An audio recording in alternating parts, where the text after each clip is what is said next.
There are three basic ways to progressively challenge your balance, okay? And those all involve manipulating the information that your brain is receiving to create the reflexes to have good balance.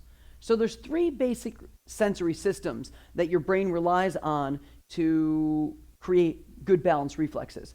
So number one is what's called somatosensory input. And that's basically the global sensory information your body is receiving.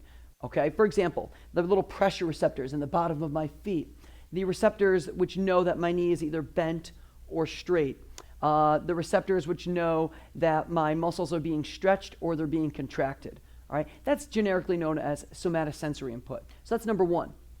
So if I were to manipulate that, I could perform an activity like standing not on firm ground, but on something which is slightly unstable, like this foam pad here. I could do the exercise with my knee bent. I could do the exercise up on a toe.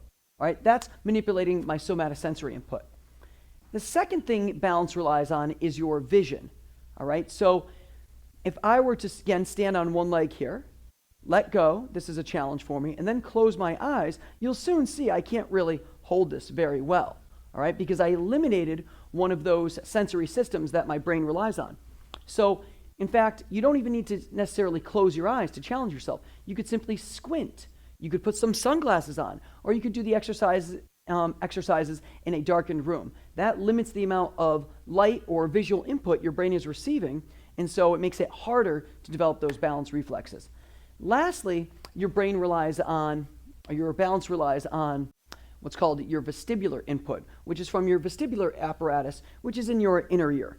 Okay, so the vestibular apparatus senses head movements. So if I were to balance on one leg and move my head up and down like this, I'm becoming a little bit unstable, or side to side, or left and right. And again, see there, I lost my balance. But if I were to stand still here, this is quite easy. So by moving the head in a variety of positions, that manipulates that vestibular input, that challenges your balance as well. So those are three methods that you can use to just take one exercise, for example, standing on one leg, and make it harder. So if I stand on one leg, this isn't that hard for me. I close my eyes, it's a little bit more challenging. I now start moving my head while I'm on one leg, now I'm being challenged even further.